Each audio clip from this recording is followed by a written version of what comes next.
मैंने अपने घर के अंदर इवन के एक स्विच प्लेट भी जो है ना उसको ऑटोमेट किया। उनकी एनर्जी के बारे में कुछ खास समझ नहीं आ रही थी till he started conversing and what a pleasant surprise. At least आपने जो सीखा है वो आगे जो है ना ट्रांसफर जरूर करें। ये ट्रांसफर करने से ना मजीद बढ़ता है।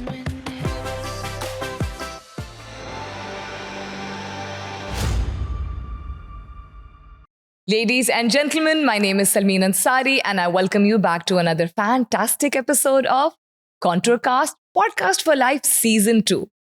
हर मर्तबा जो गेस्ट होते हैं उनकी पर्सनालिटी और उनकी ज़िंदगी के डिफरेंट स्टोरीज के बारे में सुन के मुझे बहुत मज़ा आता है। और when they come to the hot seat, वो जब नरेट करते हैं अपनी ज़ुबानी तो और भी ज़्यादा मज़ा आता है। कुछ गेस्ट ऐसे होते हैं जिनसे आप जब ऑफ द रिकॉर्ड मिलते हैं तो अंदाज़ा हो जाता है what kind of energy they bring. लेकिन the next guest that we have with us, उनकी एनर्जी के बारे में कुछ खास समझ नहीं आ रही थी till he started conversing and what a pleasant surprise. It is my pleasure and honour to welcome to the hot seat Ehsan Raza. अस्सलाम वालेकुम and welcome to the hot seat. वालेकुम अस्सलाम Salmeen, thank you very much for this lovely introduction. You are very welcome. तो आपकी जो shirt का रंग है, आपकी पर्सनालिटी भी कुछ ऐसी ही है, लेकिन जनरली लोगों को अंदाज़ा नहीं होता है। People gauge and analyse you to be a rather quiet and reserved person and you absolutely the opposite. Why do people think of you this way, और आपके जो दूसरी साइड है वो कैसे निकलती है फिर? नॉर्मली मैं ज़्यादा ओपन नहीं हूँ, बहुत ज़्यादा सोशल भी नहीं हूँ। राइट। इस वजह से शायद मेरे आसपास के लोग समझते हैं मैं थोड़ा रिजर्व रहता हूँ। अच्छा।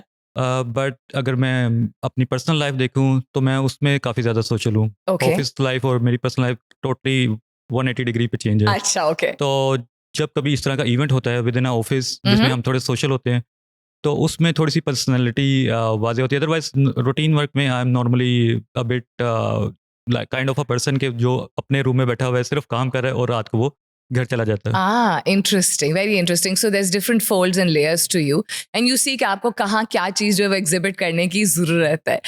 अच्छा, आपकी ऑब्जर्वेशन स्किल्स बहुत अच्छी हैं और आप बिलीव करते हैं कि एक अच्छा इन्वायरमेंट, एक अच्छा माहौल जो है उससे इंसान के काम और प्रोडक्टिविटी पे बहुत असर होता है, चाहे वो घर का हो या चाहे वो दफ्तर का हो। तो आप तो एक काफ़ी औखी किस्म की बिल्डिंग में एक दफ़ा दाखिल हुए थे कोई 7-8 साल पहले, एंड 7-8 साल गुजर भी गए and today you are on the hot seat. वो कहानी बताइएगा। मेरा फर्स्ट डे था, फर्स्ट इंटरव्यू था विद इन कॉन्टूर। तो जो वो बिल्डिंग थी वो थोड़ी सी इरिटेटिंग सी थी भी, क्योंकि उसमें सबसे पहला जो प्रॉब्लम था वो मुझे लिफ्ट में आया। काफ़ी देर मैं लिफ्ट का वेट करता रहा कि मैं ऑफिस तक पहुंचूं, और जैसे मैं एंटर हुआ बिल्डिंग के अंदर तो मेरा फर्स्ट एक्सप्रेशन था oh my God, I will not ever work here. तो रेगुलर इंटरव्यूज चले, टेस्टिंग वगैरह का जो था चला, but at the end of the technical interview I am not sure the name of the HR, but मैंने कहा कि it is very difficult for me to work here. मैंने इतना स्ट्रेट फॉरवर्ड से कह दिया। उन्होंने रीजंस पूछी कि व्हाट हैपनिंग। मैंने कहा यहाँ पे काफ़ी चीज़ें मुझे ऐसी नज़र आ रही हैं जो अनऑर्गेनाइज हैं, और इसका जो एनवायरनमेंट है ना, शायद मैं इसका आदी नहीं हूँ।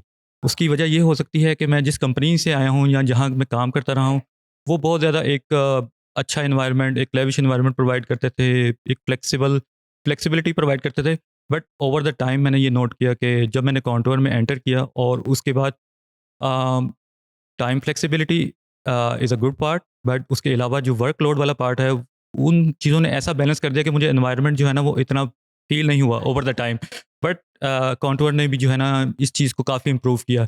अगर हम उसको कंपेयर करें अपनी लास्ट बिल्डिंग को इस बिल्डिंग के साथ, इस इंफ्रास्ट्रक्चर के, तो definitely it is big change. और ये एनवायरनमेंट प्रोवाइड करने का एक मकसद ये भी है कि जब हम रिक्रूट करते हैं तो लोग फील करें कि वो एक ऐसे एनवायरनमेंट से एक अच्छे एनवायरनमेंट की तरफ मूव कर रहे हैं। तो definitely it helps us in the recruitment side. Definitely does. लेकिन इसमें आई थिंक ये भी एक लर्निंग लेसन है, चूँकि करंट जिस हम दौर में हैं 2023 में, वहाँ पे the way the office looks, the furniture, the swag that is provided to people when they are freshly recruited, including at Contour also, these things matter a lot. They play a very important role. However, I think थोड़ी सी opportunity कभी कभी देनी चाहिए, थोड़ा सा patience का मुजाहरा करना चाहिए, which you did. Just imagine अगर आप सिर्फ बिल्डिंग को गेज करके या उस इनिशियल इंटरेक्शन को गेज करके और पीछे हट जाते तो फिर इतनी जबरदस्त जर्नी नहीं रही होती. So is that something that you would like to give as a message to people? This is very important. Because most of the time जो फर्स्ट इंप्रेशन है वो आपका एक इंफ्रास्ट्रक्चर है आपकी कंपनी का, ठीक है।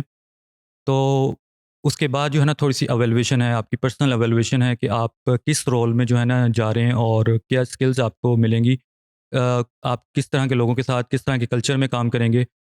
तो अ, उसके लिए हमने जो है ना इस बिल्डिंग का यानी कि इस ऑफिस का जो फर्स्ट इंप्रेशन है ना वो काफ़ी हद तक इम्प्रूव किया है। और इवन के हमारे डिफरेंट ब्रांचेस से भी लोग आते हैं तो वो यहाँ आके काफ़ी इम्प्रेस होते हैं कि you are working in a heaven. तो ये फर्स्ट इंप्रेशन ज़रूर है, but it is not like कि एनवायरनमेंट ही सब कुछ है। जो हमारे कुछ की एरियाज़ हैं, की एक्सपर्टीज़ आप कह लें, वो ये है कि हम अपने एम्प्लॉयज़ को जो है ना टाइम फ्लेक्सिबिलिटी और इतनी अच्छी वर्क लाइफ प्रोवाइड करते हैं कि वो छोड़ने के बाद भी जो है ना कॉन्टूर को काफ़ी सालों तक जो है ना मैसेज करते हैं और वो चाहते हैं कि वो दोबारा किसी तरह से दोबारा वापस आ जाएँ। और हमें काफ़ी अच्छी क्वांटिटी में जो है ना उनके मैसेजेस, ओवरसीज़ लोगों के मैसेजेस रिसीव हो रहे होते हैं कि that was the life we live in. Very memorable. I think इसकी वजह शायद ये होगी ऐसे that you own the people that you work with. I think Contour software में ये बड़े confidently कहा जा सकता है that they have a sense of ownership towards their people and the relationship that they develop is not just because उनको उनसे एक certain skill set या काम चाहिए होता है. Do you see that? Yes, तो यहाँ पे हमने एक ऐसी रेसिपी जनरेट की है कि एक तो होता है कॉर्पोरेट स्ट्रक्चर, कॉर्पोरेट के एक एम्प्लॉय आएगा, उसने काम करना है एंड उसके बाद जो है ना वो दैट्स इट, अपने रेगुलर इन्वायरमेंट में और रूटीन में चला जाएगा। Right. लेकिन यहाँ पे जो है ना हम कोशिश ये कर रहे हैं कि हम एक बिलीफ जो लोगों के माइंड में है ना वो एक जनरेट करें कि वो जो है ना इसको एक टिपिकल वर्क एनवायरनमेंट ना समझें, Hmm. बल्कि इसके अलावा जो है ना वो इंटरेक्ट करें। Mm-hmm. मैं खुद इन्वॉल्व होता हूँ, Mm-hmm. इवन समटाइम्स कुछ रैंडम से लंच कॉल कर लेता हूँ अपनी टीम के साथ। वो भी Hmm. मोटिवेट रहते हैं, वो भी अपनी काफ़ी स्टोरीज शेयर करते हैं। Hmm. तो अच्छा, इसमें एक पॉइंट ये भी है कि मैं एक अच्छा लिसनर भी हूँ। Right. मैं जो है ना मैं चाहता हूँ कि मैं अपने जो मेरी जो टीम है, मेरे जो एम्प्लॉयज़ हैं, मैं बैठूँ उनके साथ, मैं उनकी जो है ना डिफरेंट स्टोरीज सुनूँ, वो कहाँ पे ज़्यादा अच्छा फ़ील करते हैं, किस पॉइंट पे जाके जो है ना वो कंफर्टेबल हैं, Hmm. और मैं कहाँ पे उनकी हेल्प Hmm. कर सकता हूँ ताकि जो है Hmm. ना मैं उनको रिटेन कर सकूँ for the longer time period. ठीक है. तो इस वजह से मैं कुछ रैंडम चीज़ें करता रहता हूँ अपने ऑफिसेज़ में। कभी लंच कॉल कर लिया, कभी उनके साथ कहीं बाहर पिज़्ज़ा पे चले गए। तो इवन कि आई ट्राई कि मैं किसी दूसरे ऑफिस यानी कि इस्लामाबाद ऑफिस में भी ये जाके एक्टिविटीज़ परफॉर्म करूँ, बट वहाँ पे इस तरह ट्रैवलिंग की वजह से टाइम थोड़ा कम मिलता है। राइट. बट लाहौर में मैं कुछ करता हूँ इस तरह की चीज़ें। लोग कहते हैं कि सेंसिबिलिटी वक्त के साथ साथ आती है.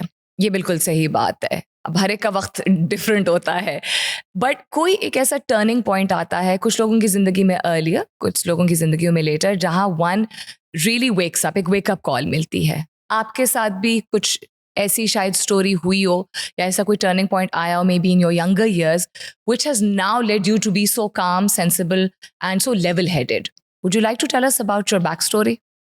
यस, सो मैं 2 डिफरेंट चीज़ों को एक्सप्लेन करूँगा। फर्स्ट, सबसे पहले जब मैंने अपना करियर स्टार्ट किया, I choose actually the different field. I want to move into some different field. अच्छा. But over the time, but I started my career in quality assurance अच्छा. department due to the opportunity. Right. मुझे first opportunity quality assurance में मिली, जो कि मैं शायद देख रहा था डेवलपमेंट साइड पे। मैंने उस अपॉर्चुनिटी को जस्ट एज अ लर्निंग लिया कि मैं इसको जो है ना ट्राई करता हूँ। बट वो मेरे लिए इतनी इंस्पायरिंग थी वो रोल, उस वो एक ऐसा टर्निंग पॉइंट था जब जिसमें ना मुझे अपनी जो विश थी ना कि मैं एक डेवलपर बनूंगा, वो मुझे चेंज करनी पड़ गई। ओके. ठीक है, तो मेरा कैरियर जो है ना उसकी बजाय अब इस तरह से बिल्ड होना शुरू हो गया। अच्छा. And the second point is from technical aspect to the management role. मैंने कभी अपने बारे में इस तरह सोचा नहीं था कि मैं कभी मैनेजर बनूंगा, और मुझे पसंद भी नहीं था मैनेजमेंट वाला रोल ओके. इनिशियली। ओके. क्योंकि मुझे जो है ना हर वक्त टेक्निकल काम, प्रोग्रामिंग स्टफ और प्रॉब्लम सॉल्व करने वाली जो चीज़ें हैं ना वो बहुत ज़्यादा पसंद थी। ओके. तो when I offer the role, तो मुझे जो है ना मेरा दिल किया कि मैं इसको इग्नोर कर दूँ। I shouldn't choose this because मैं उस तरह से जो है ना डिज़ाइन नहीं हूँ कि मैं मैनेज कर सकूँ, लोगों को मैनेज कर सकूँ, काम को मैनेज कर सकूँ। बट उसके अलावा इसमें जो है ना एक टर्निंग पॉइंट आने की वजह ये भी थी कि ना मेरा जो करंट टेक्निकल रोल था ना वो इतना मैच्योर हो चुका था कि उसमें मुझे मज़ीद लर्निंग फील नहीं हो रही थी। मुझे ये समझना चाहिए था और मैंने शायद इसको इस तरह से रिज़ल्ट इसका अख़ज़ किया कि अब अगर मुझे आगे जाना है अपने करियर में, मुझे अगर मूव ऑन करना है, तो this is it. Technical side पे इससे आगे मैं मज़ीद नहीं बढ़ सकता। राइट तो मुझे जो है ना कहीं न कहीं आगे बढ़ना है और मुझे मैनेजमेंट वाली साइड पे जाना है। राइट तो फिर कुछ दिनों के एनालिसिस के बाद जो है ना मुझे ये रियलाइज़ हुआ कि मुझे जो है ना अब अपनी लाइफ में, अपने करियर में आगे बढ़ना है और मुझे मैनेजमेंट सीखनी है, क्योंकि ये एक लर्निंग कर्व हो सकता था मेरी उसके लिए।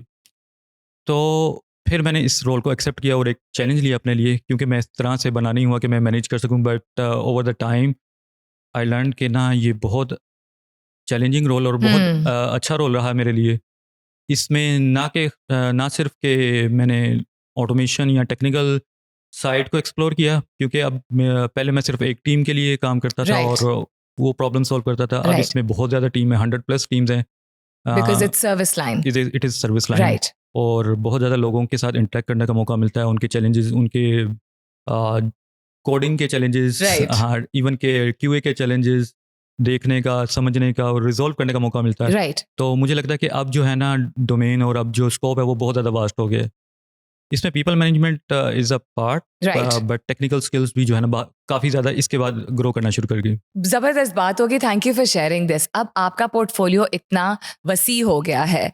बीच में I popped in the word service line because I am familiar with what the work is, लेकिन a lot of people may not be. तो बताइए कि सर्विस लाइन मैनेजमेंट क्या होती है? ओके, मैं थोड़ा सा इसको इस तरह से एक्सप्लेन करता हूँ ताकि थोड़ी टेक्निकल लैंग्वेज कम रहे। ठीक है। इस सर्विस लाइन में जो है ना we are looking for all the QA teams, QA ठीक है। स्टाफ जो कि इंटरेक्ट कर रहे हैं अपनी डिवीजन्स के साथ। ठीक है। आप इसे उनके हमारे क्लाइंट्स कह लें। तो we are actually a bridge between divisions and our teams. ठीक है, So बिल्कुल service ठीक line है। is playing that kind of role कि वो bridge कर रहे हैं टेक्निकल अपने एम्प्लॉयज़ को with the division. तो is the nature of your work सच कि आपको ज्यादा टाइम सर्व करना पड़ता है या हमेशा अवेलेबल रहना पड़ता है? Yes, actually no one said to me कि इतना ज़्यादा टाइम स्पेंड करना है, बट क्योंकि टीम्स बड़ी ज़्यादा हैं, रिस्पॉन्सिबिलिटीज़ बड़ी ज़्यादा हैं, तो कुछ हद तक जो है ना जो मेरा प्रीवियस रोल था उसकी निस्बत आप कह सकते हैं कि वर्कलोड थोड़ा ज़्यादा है। तो इस वजह से उसकी वजह यह भी है कि जैसे मैंने आपको बताया कि 100+ टीम्स को we are taking care of कि वो अपने डिवीजन्स के साथ जो है ना वो ठीक से इंटरेक्ट कर रही हैं। 100+ teams, Yes. not 100+ people. No, 100+ Oh teams. wow, okay. मैंने बड़े गौर करके इस चीज को, इस एक्रोनिम को जो है वो याद किया है, तो आप जरा समझाएंगे क्योंकि शायद बहुत सारे और लोग भी ना इससे फेमिलियर हो। ISQTB सर्टिफिकेशन, एक तो ये क्या होती है, दूसरा ये आपने बहुत सारे लोगों को इनकरेज किया और मदद की है कि वो इस सर्टिफिकेशन को हासिल कर सकें। तो सवाल का पहला हिस्सा है क्यों, why do you think it's essential, and दूसरा you explained something which is very personal to you, which is something about free teaching. तो हम सवाल के दो हिस्से रखते हुए one at a time address करते हैं। Okay, let me start from the first part. ठीक है। ISTQB. ISTQB is एक सर्टिफिकेट है, एक बॉडी है जो कि सर्टिफाइड करती है लोगों को एज अ टेस्टर ओके कि आफ्टर द प्रोफेशनल एक्सपीरियंस उनके पास कितना टेस्टिंग एक्सपीरियंस आ गया। उन्होंने सिर्फ एक सर्टिफिकेट अचीव करने के लिए एक एग्ज़ाम पास करना होता है। ठीक है। और मैं इसलिए भी लोगों को हेल्प आउट कर रहा हूँ क्योंकि शुरू में जो है ना मैंने अपनी यूनिवर्सिटीज़ में टीचिंग की है। राइट और उस वक़्त जब मेरा करियर स्टार्ट नहीं हुआ था, उस वक़्त तो मैं टीचिंग करता था क्योंकि मुझे कुछ अपनी फैमिली को भी देखना था, राइट चीज़ों को टेक केयर करना था। बट जैसे ही मेरा करियर स्टार्ट हुआ, मैंने जो है ना टीचिंग टोटली जो है ना फ्री कर दी। डिफरेंट रीजंस, क्योंकि मैं चाहता हूँ कि जो है ना जो लोग नहीं भी पे कर सकते, एटलीस्ट नॉलेज जो है ना वहाँ तक ट्रांसफ़र ज़रूर हो।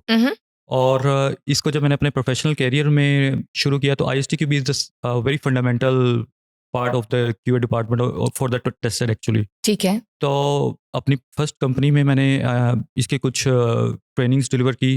जब मैंने कॉन्टोर में एंटर किया उस वक़्त काफ़ी लोग डिमांड कर रहे थे इस सर्टिफिकेशन के लिए। तो आई रिक्वेस्टेड टू मैनेजमेंट कि मैं इसको पढ़ा सकता हूँ। मैंने ऑलरेडी इसके एडवांस लेवल के कोर्सेज भी पढ़ाए हैं। ठीक है। और मुझे बड़ा शौक था कि मैं लोगों को जो है ना ये चीज़ फ्री में जो है ना करवाऊँ। ओके उनको जो है ना उनका जो नॉलेज है वो एनहांस करूँ टेस्टिंग वाले डिपार्टमेंट में। तो ISTQB एक ऐसा सर्टिफिकेट है जिससे आपके जो है ना फंडामेंटल नॉलेज टेस्ट होता है और एक आपको लाइसेंस नंबर मिल जाता है, then you are certified tester. बिल्कुल ठीक है। तो यूनिवर्सिटीज़ के बाद जब मेरा प्रोफेशनल करियर स्टार्ट हुआ उसमें मैंने जो अपने टीचिंग वाले एरिया उसको मैंने टोटली फ्री कर दिया।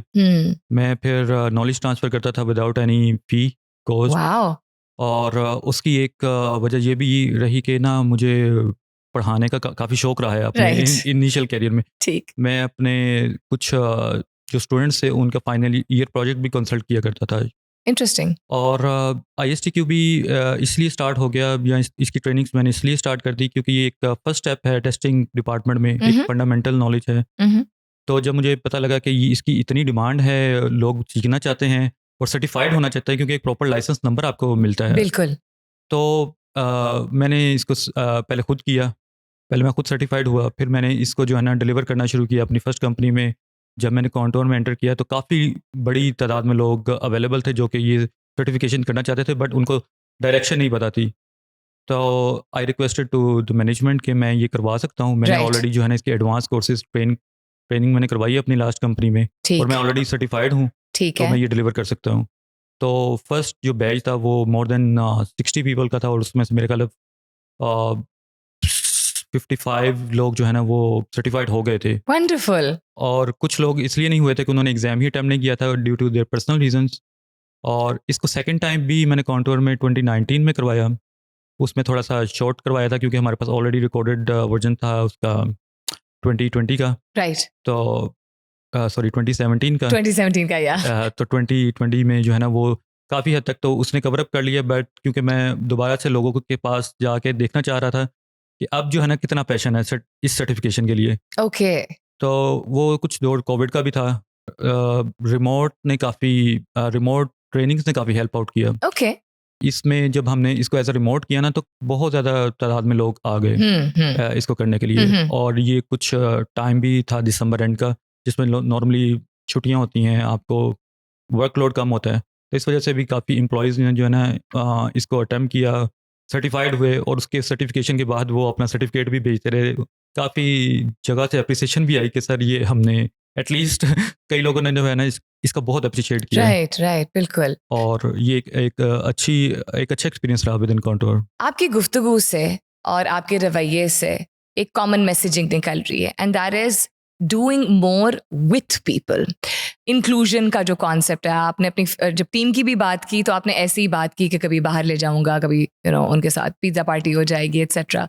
उसी तरह आपने सर्टिफिकेशंस की बात की, आपने इतने लोगों की मदद की and then prior to that when you were teaching you did things for free, which means that it's a very intrinsic part of you. So what is the message that you would like to give and request to other professionals regarding giving back to the community?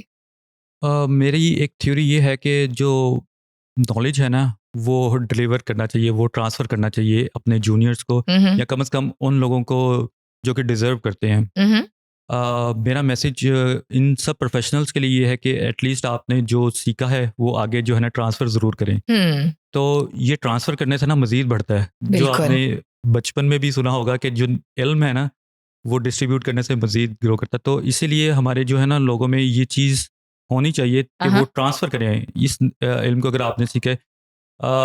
अब IT के अंदर जो है ना ये जो skills हैं ये रेयर हैं क्योंकि हम डायरेक्टली अपने यूएस, कनाडा और यूके के क्लाइंट से चीज़ें सीख रहे हैं, ना कि हम इसे लोकली सीख के लोकली ट्रांसफ़र करें। जब वो चीज़ हम सीख के अपने लोगों को सिखाएंगे तो डेफिनेटली हमारी इंडस्ट्री जो है ना वो ग्रो करेगी। बिल्कुल। और ये मैंने एक समझ लें इसको एज अ पैशन लेके चल रहा हूँ कि जब भी मैं कोई नई चीज़ सीखता हूँ मैं कम से कम एक ऐसे ग्रुप को सिखा देता हूँ जो डिज़र्विंग है इन मामलात में।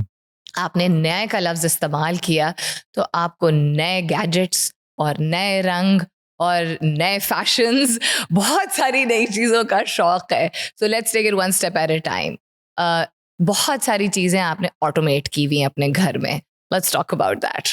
ऑटोमेशन का तो काफ़ी सालों से शौक रहा है और जब मैंने अपना न्यू बिल्डिंग अपने लिए घर कंस्ट्रक्ट करने का सोचा तो कुछ प्लान्स थे मेरे माइंड में कि मैं इसमें जो है ना इसका जो इंफ्रास्ट्रक्चर इस तरह से डिज़ाइन करूं जो कि काफ़ी मॉडर्न हो। तो मैंने अपने घर के अंदर इवन के एक स्विच प्लेट भी जो है ना उसको ऑटोमेट किया हुआ है। यानी कि सबसे पहली चीज़ ऑटोमेट तो ये है कि जैसे मैं एंटर होता हूँ तो वो कैमरा मेरी तस्वीर देख के ओपन कर देता है door, which is a bit rare. थोड़ी सी इसमें इम्प्रूवमेंट बाकी है, समटाइम्स वो नहीं भी करता, वो ग्लिचेस हैं क्योंकि इमेज प्रोसेसिंग अभी तक इतनी कामयाब नहीं हुई। उसके अलावा मोबाइल से मैं चीज़ें कंट्रोल कर सकता हूँ, फ़ैन, सेंसर डिफरेंट और कैमरास, इवन के हीटिंग सिस्टम कोल्ड, मैंने इवन के समटाइम्स टाइमर्स भी इंस्टॉल किए हुए हैं। इवेंट्स फॉर एग्जांपल कि इस टाइम पे जब फैमिली सुबह उठे तो जो एसी है पूरे घर के जो है ना वो ऑन हो जाए, या एटलीस्ट एक फ्लोर जो है ना वो कम से कम वो उसका टेम्परेचर मेंटेन होना शुरू हो जाए। Essen, you make the best of everything: your time, your life, your family, your resources, your automated, very cool house, your splurge for fashion, your splurge for traveling, because आप cherish करते हैं, value करते हैं, right? Would it be safe to say कि जिंदगी में जब कोई भी ऐसा phase हो, whether वो initially हो या later हो, financial scarcity हो या emotional challenges हो, इंसान जब humble होता है life में, तो क्या उसको बाद में और कदर आती है और आनी चाहिए? यस, अच्छा, इसको जो है ना मैं थोड़ा-सा कनेक्ट करूँगा अपनी इनिशियल लाइफ़ से। काफ़ी हार्ड टाइम देखा मैंने अपनी एजुकेशन वाले दौर में, और इतना हार्ड टाइम था कि मेरे पास सम टाइम फ़ीस के पैसे भी नहीं हुआ करते थे, अच्छा, और लेकिन मुझे अपनी इंजीनियरिंग भी कंप्लीट करनी थी। जी। तो वो हार्ड टाइम जब ख़त्म हुआ, जैसे मैं ही अपने प्रोफ़ेशनल करियर में आया, जी। तो लाइफ़ ने एक न्यू टर्न लिया, और मैंने ये डिसाइड किया कि जब मैं लाइफ़ में थोड़ा-सा आगे बढ़ जाऊँगा और ये चैलेंजेस ख़त्म होंगे, तो I will live my life full of enjoyment, colour. तो मैंने ट्रैवलिंग स्टार्ट की, मेरी हॉबी थी कि मैं डिफरेंट कंट्रीज़ में जाऊँ, राइट। डिफरेंट कल्चर्स में लोगों से मिलूँ। सबसे पहले मैंने travelling with in Pakistan start की, मैंने Mhm, नॉर्दर्न एरिया सारे एक्सप्लोर किया, मैंने mhm, कश्मीर एक्सप्लोर किया। कुछ जगह पे अभी मेरा प्लान है जाने का जो नहीं जा सका, बट विद इन कंट्री भी जो है ना मैं ट्रैवल करूँगा। अब लाइफ़ जब स्टेबल है, स्मूथ है, और मैं चाहता हूँ कि मैं उसको जो है ना फुल फुल पैशन से जो है ना वो जिऊँ। mhm, और इसके लिए जो है ना जितना मैं एफर्ट्स पुट कर सकता हूँ, बाकी लोगों को उसमें इन्वॉल्व कर सकता हूँ, फैमिली को इन्वॉल्व कर सकता हूँ। नॉर्मली जो ट्रैवलिंग है वो अकेले करते हुए थोड़ी मुश्किल भी होती है, बिल्कुल। क्योंकि आपने समटाइम्स ऐसी जगहों पे जाना होता है जहाँ पे आप चाहते हैं कि आपके साथ लोग हों, वो इंजॉय करें और आप उनसे फीडबैक लें। राइट। तो इसलिए ट्रैवलिंग तो मेरी एक हॉबी है, उसको मैं एज अ पैशन भी लेके चलता हूँ। तो जैसे-जैसे लाइफ में जो चीज़ें हैं वो स्मूथ हुई, Mhm, मुझे लगता है कि अब जो है ना मैं अपनी लाइफ को फुल एनर्जी से जीता हूँ। hmm, और ये मेरा मैसेज भी है बाकी लोगों के लिए कि आपको जो है ना हार्ड टाइम शुरू में भी देखना पड़ सकता है, कहीं दरमियान में भी देखना पड़ सकता है। Right, but you should take it as a challenge, के जो एक कहावत सी बनी हुई है कि अगर अच्छे दिन नहीं ना रहे तो बुरे भी नहीं रहेंगे। राइट। तो इसीलिए वो भी एक दिन ख़त्म हो जाएँगे, बट आपको कंसिस्टेंट रहना है। आपको जो है ना अपने जो है ना सक्सेस की तरफ फ़ोकस रखना है। आपके अच्छे दिन जो है ना आपके हार्ड वर्किंग से ज़रूर वापस आएँगे। ज़रूर वापस और आएँगे। जो लोग मेहनत करते हैं ना, उनको उसका फल ज़रूर इसी दुनिया में मिलेगा। बिल्कुल, तो इस बिल्कुल। चीज़ को जो है ना मैं एज़ अ अपना फंडामेंटल थ्योरी मान के चलता हूँ, और मेहनत करता रहता हूँ, Mhm, और उसका फल जो है ना, और मैं इतना लकी भी रहा हूँ कि जो चीज़ें मैंने सोची थी कि मुझे लाइफ़ में मिले, वो मिल भी गई। राइट। You manifested them ना, you basically attracted that energy, आपने ज़िंदगी को गले लगाया। Yes. Very well said and thank you for sharing that very personal aspect also. बहुत सारे लोग इससे इंस्पायर होंगे, क्योंकि कभी कभी जब उस फेज से कोई गुजर रहा होता है, जो मुश्किल वक्त होता है, even though at the back of the mind होता है कि अच्छा ये हुँ, वक्त भी टल जाएगा, लेकिन कभी कभी इंसान सॉर्ट ऑफ गिव इन कर जाता है टू द नेगेटिव फीलिंग, और to feeling a little disheartened. But आप जैसे लोग और आपकी स्टोरी जैसी है, वो लोगों को it will pull them back up कि अच्छा यार हमारा भी अच्छा वक्त आएगा। अच्छा वक्त आप गुजारते हैं, क्वालिटी टाइम के बारे में आपने बात की थी कि फैमिली के साथ जो वक्त सर्व करते हैं आप, you ensure that it is quality time. तो yes. What all do you like doing with your family? Sometime बहुत ज़्यादा वर्कलोड की वजह से जो है ना वक्त नहीं मिल पाता अपनी फैमिली के साथ स्पेंड करने के लिए। राइट। तो मैं चाहता हूँ कि मोस्टली जब फ्री टाइम हो, जब मैं अपनी फैमिली के साथ हूँ, तो उसमें हम सब इकट्ठे हों। ठीक है। अगर ट्रैवलिंग भी कर रहे हैं तो सब लोग इकट्ठे ही जाएँ, इकट्ठे ही हो। जितने ज़्यादा से ज़्यादा लोग जा सकते हैं। ठीक है। और अगर कोई इवेंट हो रहा है, इवन कि मैंने अपनी फैमिलीज़ एक मेरी काफ़ी बड़ी फैमिली है। जब मैं उसके ट्री देखूँ तो अगर मैं कुछ इवेंट या कोई पार्टी वगैरह भी कॉल करूँ तो 50-60 लोग तो वैसे ही आ जाते हैं। अरे वाह तो इस तरह के मैंने अपनी फैमिली में भी कुछ इवेंट्स प्लान करता रहता हूँ ताकि ठीक है। सबको इकट्ठा करूँ, कुछ क्वालिटी टाइम गुजरे, बाकी लोग भी इंजॉय करें। ठीक है, तो ठीक है।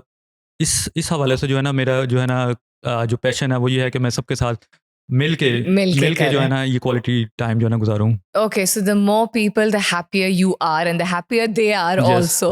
Lastly, I'd like to ask you, आपने चूंकि traveling का जिक्र एक दफा से ज्यादा किया, it's very close to your heart and Yes. it helps you, grow as a person also.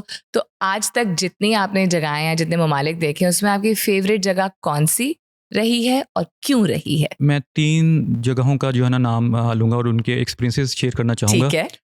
Of course first of all के मैंने उम्रा किया जब first time, it was the life learning lesson for me, बिल्कुल। क्योंकि मैं as a मुस्लिम मैं जिस चीज़ को बचपन से सोचता था कि मैं किसी दिन उधर जाऊंगा, पहुंचूंगा, तो जब मैंने फर्स्ट टाइम मैं वहाँ पे एंटर हुआ तो मेरी आंखों में से आंसू नहीं रुक रहे थे, और जबकि मैं इतनी जल्दी मतलब कि नम नहीं होता, मेरे आंखों में आंसू नहीं आते। राइट। तो वो फर्स्ट व्यू एक ऐसा था कि, और जिस दिन मेरी लास्ट नाइट थी मक्का में, तो वो एक ऐसा अट्रैक्शन थी कि मैं उठ ही नहीं पा रहा था उस जगह से, बहुत कोशिश करने के बाद कि आज मेरा लास्ट डे है और पता नहीं ज़िंदगी में दोबारा यहाँ पे आने का मौका मिलेगा कि नहीं मिलेगा। सुभान अल्लाह। तो एक ऐसी इमोशनल सी अटैचमेंट हो गई थी, तो वो मेरी लाइफ का जो है ना एक बहुत अच्छा एक्सपीरियंस रहा। फिर उसके अलावा डिफरेंट कंट्रीज़ में मैंने अपनी फैमिली के साथ ट्रैवल किया, जिसमें से एक इंग्लैंड है, सेंट्रल लंदन, बहुत अच्छा एक्सपीरियंस रहा क्योंकि उस वहाँ पे काफ़ी फैमिलीज़ थी। अच्छा। और जब हम वहाँ पे एंटर हुए तो सब ने हमें वेलकम किया। सेंट्रल लंदन को काफ़ी जो है ना एक्सप्लोर किया, बच्चों के साथ, फैमिलीज़ के साथ, बहुत अच्छा टाइम गुजरा। ओके। बाकी कंट्रीज़ में मैं सिर्फ अपनी फैमिली के साथ अकेला ही रहा हूँ, जिसमें से कुछ यूरोप की कंट्रीज़ हैं, ठीक है। उसमें कुछ ऐसी कंट्रीज़ भी हैं जैसे फ्रांस हैं, जर्मनी है। ओके। मैं दोबारा जाना भी चाहूँगा क्योंकि सब कुछ एक्सप्लोर नहीं हो सका उस वक्त, राइट। टाइम कोई इतना ज़्यादा नहीं था, हमें एक ही हफ्ते में सारा कुछ देखना था, तो कुछ चीज़ें हमने पेंडिंग रखी हैं ताकि आइंदा आने वाले दिनों में जो है ना हम इसको फर्दर एक्सप्लोर करें। यंग एस्पायरिंग बहुत ही हमारी काबिल यूथ है, बड़ा पोटेंशियल है उनमें, एक ब्रीफ कंसाइज मैसेज उनको क्या देंगे जिससे you think that if they grasp onto that concept they will go a long way? Yes, मैं शायद इस तरह के प्लेटफॉर्म का वेट भी कर रहा था कि मैं कुछ मैसेज ट्रांसफ़र कर सकूं उन लोगों के साथ, क्योंकि बहुत ज़्यादा मौका नहीं मिलता सबके साथ कनेक्ट करने का या कम्युनिटीज़ में इन्वॉल्व होने का। तो एक जो बहुत इंपॉर्टेंट मैसेज है ना जो कि मैंने अपनी लाइफ से सीखा है वो है कंसिस्टेंसी।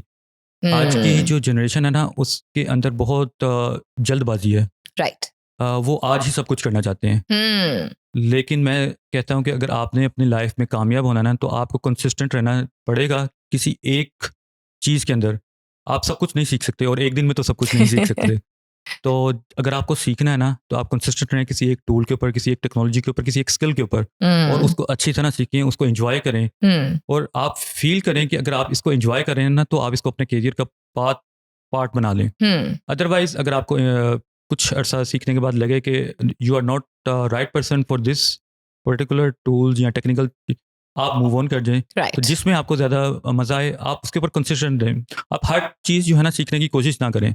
आजकल के यूथ में जो है ना ये जो मुझे प्रॉब्लम मैंने आइडेंटिफाई की है ना, जब मैं इंटरव्यूज़ भी कर रहा होता हूँ या लोगों के साथ इंटरेक्ट कर रहा होता हूँ, उसके साथ जो यंग जनरेशन है ना वो चाहती है कि मैंने 1 साल काम कर लिया तो मैंने तो शायद सदियों का एक्सपीरियंस हासिल कर लिया, तो अब मुझे मूव ऑन कर जाना चाहिए। बिल्कुल, बिल्कुल। तो मैं ये उनको एडवाइस करता रहता हूँ कि आपको थोड़ा सा जो है ना इस वाले रोल के अंदर स्टे करना चाहिए ताकि जो है ना आप अगले कुछ आने वाले चैलेंजेस को अच्छी तरह से जो है ना कैटर कर सकें। बिल्कुल ठीक है। अदरवाइज बड़ी प्रॉब्लम्स हो जाएंगी।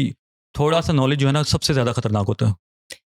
Consistency and tasalsul is the key and the foundation to doing well and making the best of your life. On that note, I thank you, Ehsan. बहुत शुक्रिया आपके वक्त का, बहुत मजा आया आपसे बात करके। Thank you very much, Salmeen. Ladies and gentlemen, that was yet another fantastic conversation. Till next time, this is me, Salmeen Ansari, saying thank you and Allah Hafiz.